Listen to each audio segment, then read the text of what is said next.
Welcome to T2T with Tom Pfeiffer and Ty Martin.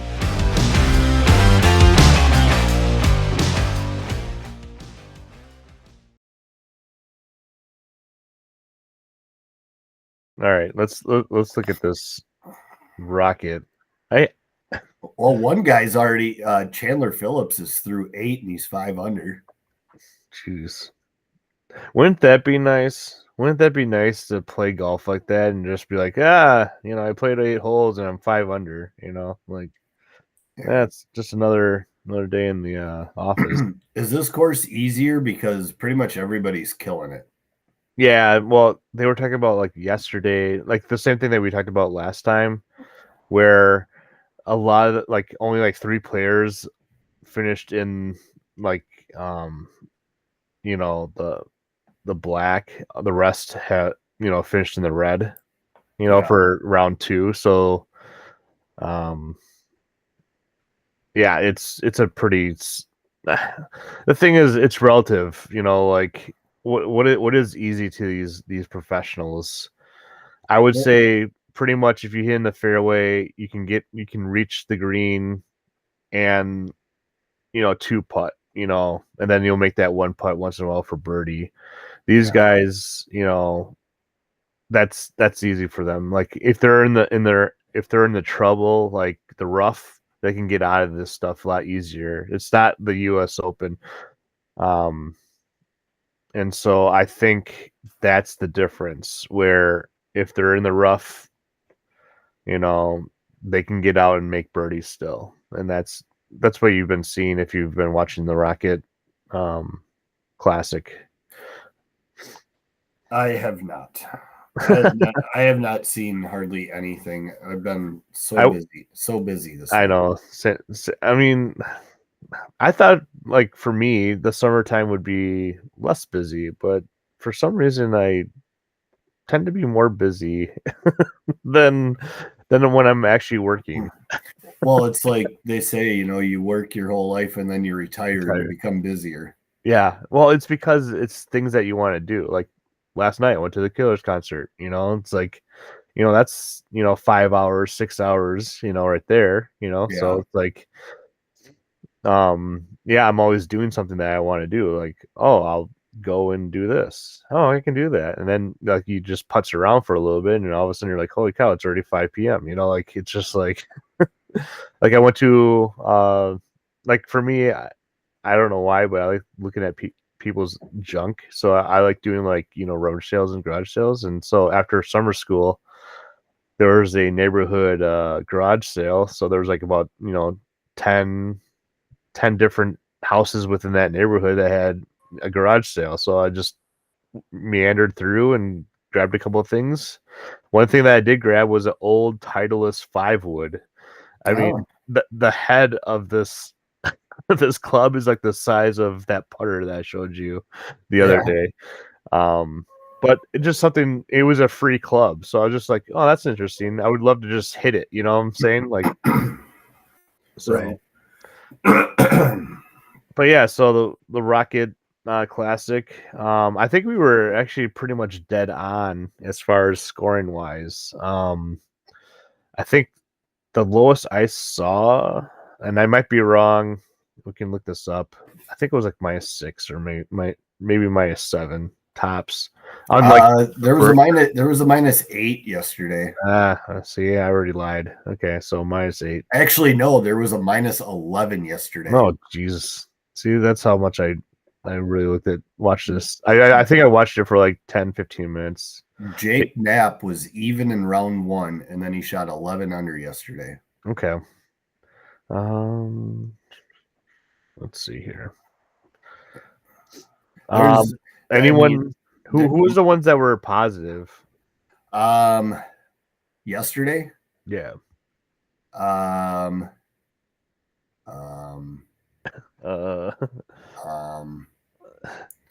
There's Minwoo Lee was +1. Yeah, I saw that. And I'm the one who picked that guy. Zach Johnson was +1. Yeah. Everybody else that made the cut yesterday was either even or under par. So only 2 people that made the cut were over. And looking at the people that missed the cut, Wyndham Clark was +2, Max McGreevy was +1, Paul Waring was +2, David Lipsky was +1, Ricky Castillo was +1, Tom Kim was +4, Ben Martin +2, Aaron Badley +1, and then there's a string here of 1, 2, 3, 4, 5, 6, 7, 8 that were over 9, 10, 11, 12, 13, 14, 15. Yeah, there were, there was a decent amount that missed the cut. Yeah. But the ones that did make the cut, only 2 were over par. Okay. Yeah. There's, looking at today's stats, there's 4 people that are over par as of right now. Okay. But there's few at -4, and Chandler Phillips just birdied 8, so he's 6 under for today. Nice. Yeah, he was -2, -4, and through 8, he's -6. That'd be nice. What a crappy golfer to be -6 through 8. I know. That'd be pretty nice. Yeah, definitely would be. You just go out there and just make some birdies and call it a day. Yeah. Someone notable too that missed was Ricky Fowler. He missed, and he was +2 for the first 2 rounds. Can you imagine being +2 and yet missing the cut? So like I was saying, is like how easy this course is comparatively to like the U.S. Open, where you hit in the rough, you're like, it's not that bad. You can just get on the green and then either birdie it or par it. So when the U.S. Open, when you're in the rough, you're like, shoot, hopefully I make bogey. So right. So yeah, so prediction wise, what do you think is going to be the end score? I mean, you got 3 guys at 14 under that are tied for first. Mm-hmm. And you got 7 under, 7 under. The next guy was -6, -8. And then the third is -8, -6. I mean, you look at 4th place and you got -6, -7, so they're 13 under. I mean, if what's trending goes, I mean, essentially we're looking at 28 under. Yeah, that's what I was thinking. Somewhere around there, 28 under. I mean, what a scorecard. That'd be like one of us shooting like the 4 rounds of our lives put together.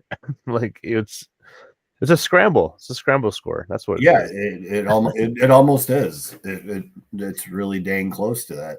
Yeah.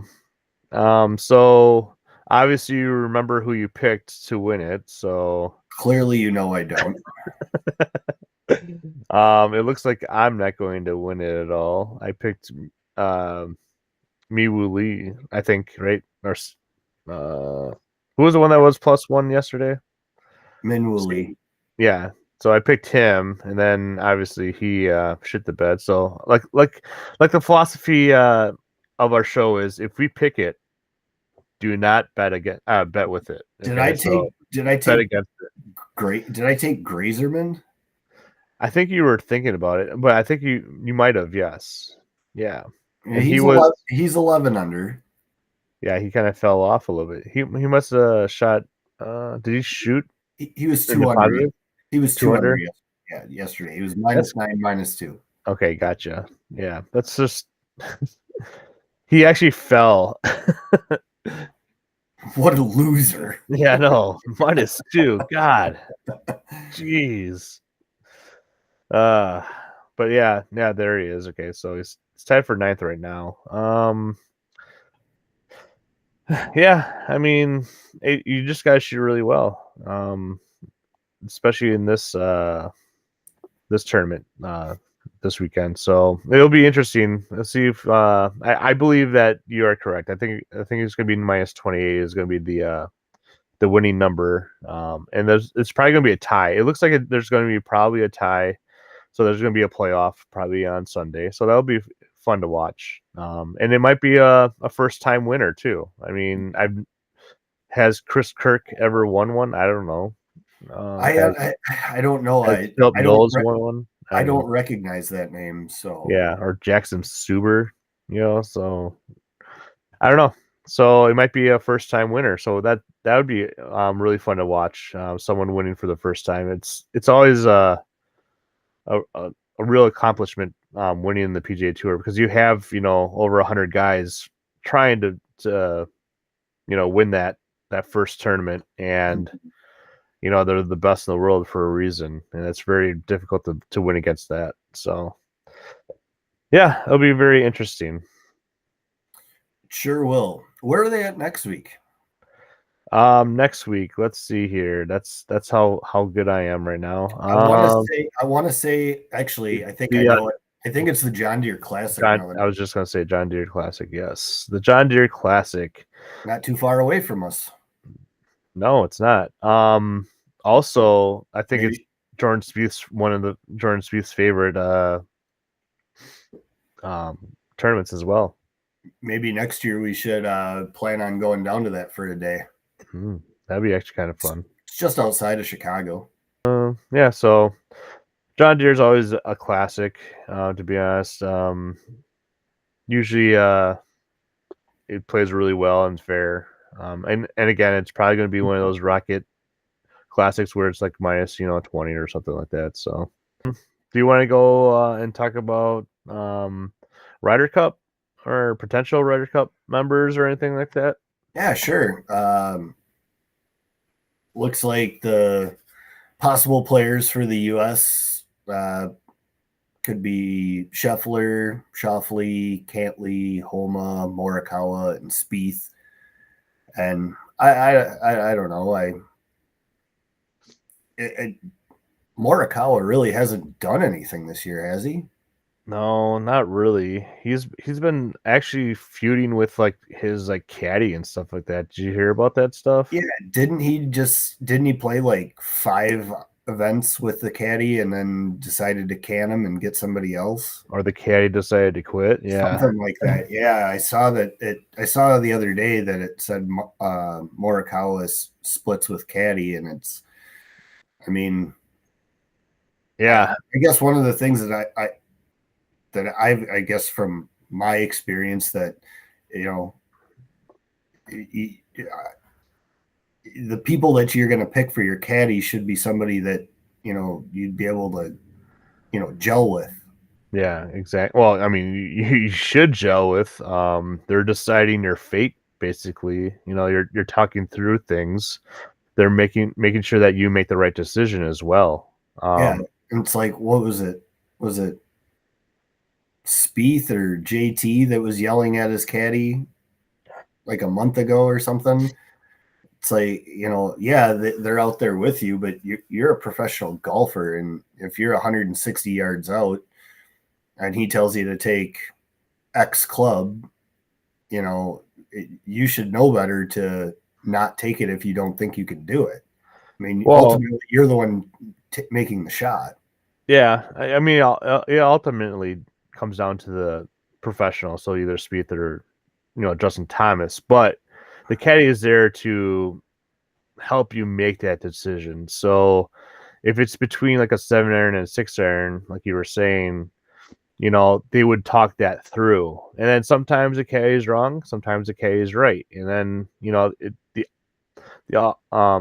right. But if I tell you to take a 7-iron and you say no, I want the 6, and then we talk about it, and you ultimately take the 7 and say you don't hit it just right, it's not the caddy's fault. Well, I mean, he did say the 7, so I mean, if you would hit the 6 and didn't hit it right, then maybe you'd be perfect, But if you hit the 7, even if you hit it perfect, then you can turn around and be like, I told you it was the 6. But if you don't hit it perfect or exactly how you wanted it to, I don't know. I guess it's kind of the final decision is professional. So yeah, I mean, either way, I guess it's very tit for tat. Yeah, like I said, it's just because I have buddies. I mean, they have all. You know that all these professionals are head cases. I mean, every single one. Because you're in that headspace of, if I screw this up, I'm potentially going to be losing millions of dollars on this one shot. You know, like, obviously not maybe that one shot, but like that whole tournament, you know, but that one shot might determine your tournament. So, I mean, I would go insane if I was playing for, my first year, and then you have your caddy, there as kind of like the stable, hopefully even keel decision maker. So he's the one that's basically your psychiatrist, so he's the one that's like, or she is basically saying, 6-iron is the way to go. You want to punch it out of the trees. You do not want to go for this one, like stuff like that. So right. But and you definitely hit on a point of being a head case. I mean, if you're sitting at 14 under putting for the win, now imagine yourself, Tom, putting for par on 18 just to shoot even. What runs, in your head? Oh, try and get close or make it. Well, if you're putting for par on 18 just to shoot even, I mean, it's now turn it around where you've got a few thousand people watching you and you're putting for a couple $1 million. Yeah. The thing is that you have to be in that position over and over again. So it's my first time. Obviously, I'm going to be like, peeing my pants. But if I've been in that position multiple times and I've failed or been successful, then I could see not, really buckling under the pressure. I remember like my first tournament I played, I was kind of like more worried about like screwing up like the rule aspect of it than actually playing. But then I just realized that the people I played with and against are basically exactly like me. Like, they're same experience, same, level of play and stuff like that. So it's just like, oh, these guys are just like me. Why am I so scared about, making sure that they think that I know everything and the rules are like blah, blah, blah, blah. After like the second tournament, I was perfectly fine. I mean, I still shot really well. It's just, it's just one of those things is that, the experience. And that's why I think like when we look at the Ryder Cup stuff, you have Jordan Spieth as one of the core players is because of the experience. He might not be doing that well this year. He is actually have been, but like a Colin Morikawa, he's been there, so he's had the experience where, maybe you'll have, I'm trying to think, Thengali here. He's a rising star. He has yet to play in a Ryder Cup. He might bucker under pressure, like you said. Like, he'll have that putt for the win, but he'll miss it, or so I think it just comes down to, what do you want? Do you want a Colin Morikawa, which has experience, or do you want a young, Thengali coming in and gaining experience for the future? So I'm tending to lean towards, I think, the newcomers coming in and playing for the Ryder Cup, just because I want them to get the experience. And I think Colin and Morikawa and Spieth and Homa, I just can't see them playing that well in the Ryder Cup. I might be wrong. I hope I am, but I'd rather see a Thengali or a Cameron Young, play in their stead instead, or like even a Sam Burns. I mean, he's been playing really well this year too. So it just comes down to, are you going to take the experience and probably not buckle under pressure, or are you going to take a young gun and maybe destroy the Europeans? As you can see with them, you have the Oberg, you have the Matt Fitzpatrick, kind of like the newer names. And then you have a couple other, dark horses or possibilities. So it's something that you want to think about. So, right. What do you think? I know I kind of went off a tangent and then talked about like caddies and the Ryder Cup and stuff like that, but what would you prefer? Experience over over a young guy, or a young guy over experience? What would you? What would if you were in Keegan Bradley's shoes? Who would you pick? Let's say the last two, Colin and Jordan, are the last two to pick from the list down below. Like, who would you pick? Would you pick Colin, Jordan, or someone new? Between the possibilities and newcomers, Whatever. Sure. I mean, I don't know. I mean, I like Ricky, but Ricky's just he just doesn't seem to have what it takes to get over the hump. Okay. So he climbs the mountain, but just can't quite get there. yeah, there's an avalanche and knocks him down, right? Yeah. I mean, just going off this list that you sent me, I mean, Sam Burns would probably be one of my picks, and Zalatoris. Okay. So those would be the two that you would pick over Malakara and Spieth then? I mean, Morikawa for sure. Spieth, I think he needs to be there just for the face of the team, just because he's such a fan favorite. I mean, he's been so up and down. I don't know. It's tough. I mean, you look at the USA team, and then you look at the team Europe, and I don't really think it matters. I think Europe's just going to walk away with this one. Well, the one thing is that it is in the U.S. at Bethpage, so there is a huge difference in wins, home versus away. So it's really hard to win away. So I don't know. Like Rory, yeah, he's been doing pretty well, but he's also been kind of flatlined now. Victor Hovland, he was right there last tournament, obviously. Mm-hmm. John Rahm, live golfer, whatever. Ludwig Olberg, he's again a young guy, lacks the experience, so maybe he buckles. Tommy Fleetwood, very short off the tee. Who knows if he has the firepower anymore? I mean, he was right there, but couldn't putt for stuff. Matt Fitzpatrick, haven't heard his name a whole lot this year.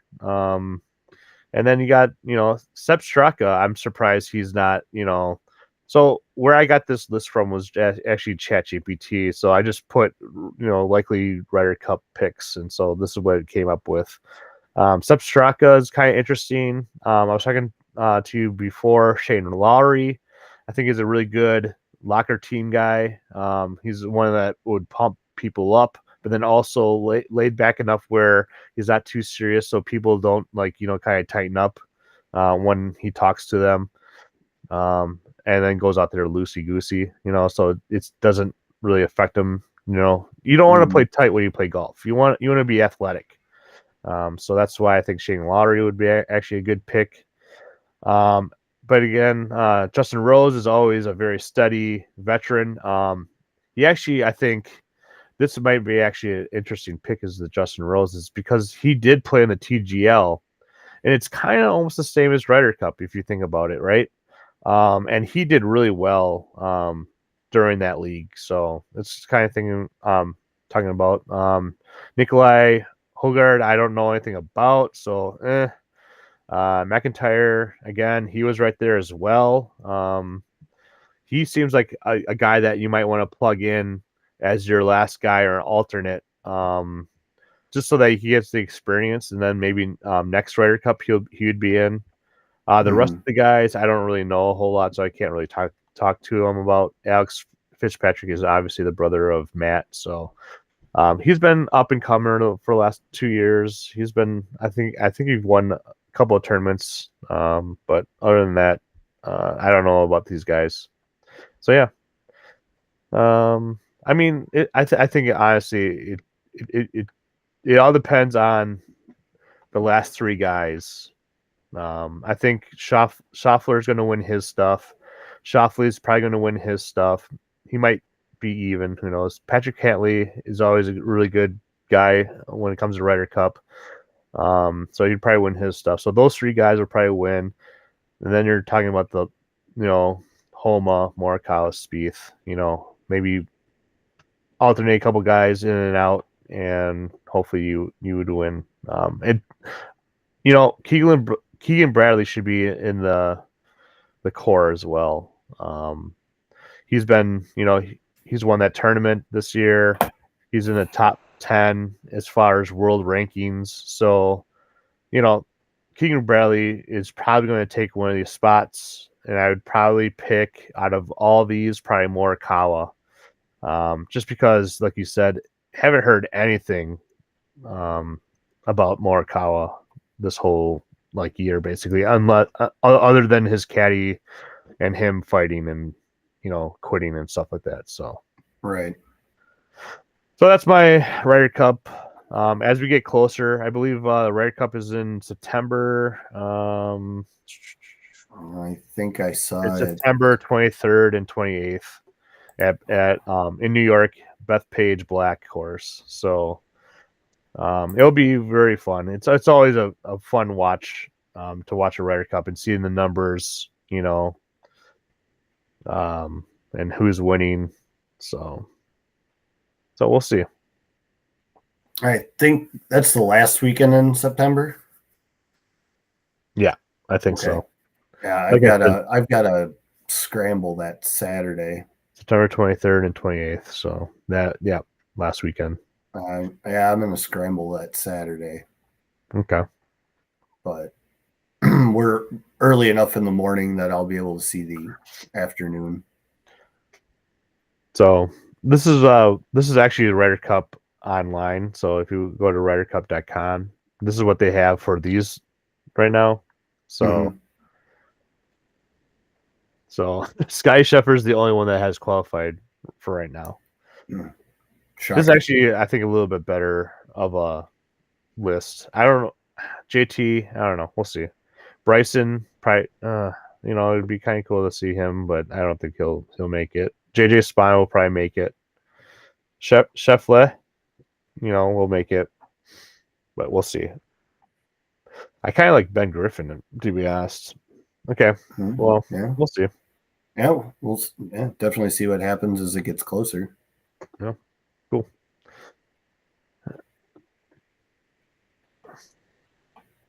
So one last thing. So I didn't share this with you because I wanted to see if you know anything about Tiger Woods. Okay, so this is gonna be a little trivia. Okay. And all you gotta do is just get close. Okay. Get close. So this is Tiger Woods' mind-blowing stats. All right, so tell me, how many times has Tiger Woods consecutively made cuts? What would be your number? I just saw this the other day, From 1998 to 2005. How many cuts has he made consecutively? I just saw this too. I have a feeling you won't be close. Oh man, I just saw it. Come on. Consecutive cuts, 188. Okay, well, you're actually pretty close. 142 cuts made.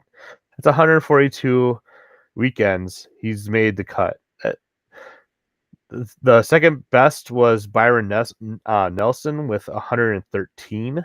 Isn't there somebody right now that's at like 88? I think there's somebody right now that's made consecutive cuts and it's in the 80s or 70s or something. Okay. I think that's why I saw the stat. Okay. So that's over 7 years without missing a cut, which is crazy. All right. That's an insane number. Here's another. So we were talking about Scheffler and like how much he's been winning this year and last year. Mm-hmm. So what is Tiger Woods' winning percentage? His winning percentage. Yep. So every time he played, what was his winning percentage? In that time frame of making the cuts? He has started 359 times. What would be his percentage?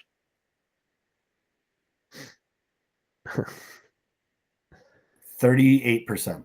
Okay, that's very high. No, it's 22.8%. So about 1 out of 4 tournaments he's played, he's won. So he's won 82 PGA Tour events.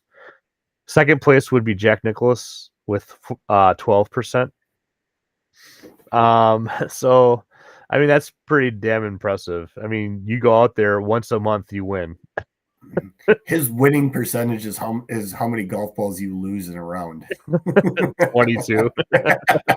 22%, one ball per Yeah. round. Right. Let's see here. So here's one that's kind of interesting too. So leading after 54 holes. Okay, this is 59 tries. What is his winning percentage after leading 54 holes? And how many tries? 59 tries. So he's been leading the whole way. How many times has he won percentage-wise? Percentage-wise. Wire to wire? Yeah. 17%. 91%. So when he's went wire to wire, he's basically won every time. Oh, okay. Yeah, I guess I listened to that backwards. It's okay. Let's see here. What's his biggest margin of victory? This was during the Tiger Slam. This was 2000 U.S. Open. What was his margin of victory? 9. 15. Jeez. He won by 15 strokes. Wow. He could have just DQ'd himself on the last round and be like, yeah, I still win. Right? Wow. How many wins has he had in a row? Consecutive wins in a row. 3. 7. He's 7 won 7 straight tour events during 2006 Wow. and 2007. Only Byron Nelson with 11 in 1945 has a longer streak. 11 wins in a row. Jesus. Yeah. 9. I mean, sorry, 7. I mean, that's still crazy. Right. He's won 3 consecutive U.S. amateur titles. Let's see here. Yeah, that's about it for the amazing stats. The consecutive cut. I don't know anything about. The consecutive cuts is actually pretty impressive because every time you win a cut, how much do what's the lowest amount you could win? Around what, $20,000 and $30,000? Yeah. So I don't know. I know we talked about that a few episodes ago. yeah, I think the lowest was like 22,000 and the highest was like 28,000. So I just said between 20 and 30,000. So if you made 142 consecutive cuts, you would have made close to $500,000, like just by making the cuts. Yeah. So, anyways, that's all you got to do is make the cut. I know that's only a lot of professionals. That's all they try to do is just make the cut. I mean, obviously you want to win, but if you're not hitting the ball well, let's just make the cut. Let's just make a paycheck, right? So, all right, guys. Guess I'll talk to you guys later. I'm pretty much done here. Anything you want to add? No, I think I'm pretty good. Just gonna have a pretty relaxed Saturday. Gonna golf tomorrow morning before the humidity really kicks in, and I don't know. Report back on that round later on next week. See how tomorrow goes. Playing with another couple tomorrow. So interesting, cool. Yeah, we'll talk about the Rocket Classic and then the upcoming John Deere again, and yeah, we'll talk about your round and see how it goes. Yeah, hopefully my new putter will be here by then. So. Oh yeah, that's right, the Cobra. That's right. Yeah, hopefully it'll be here by then. All right, man. All right, talk to you later.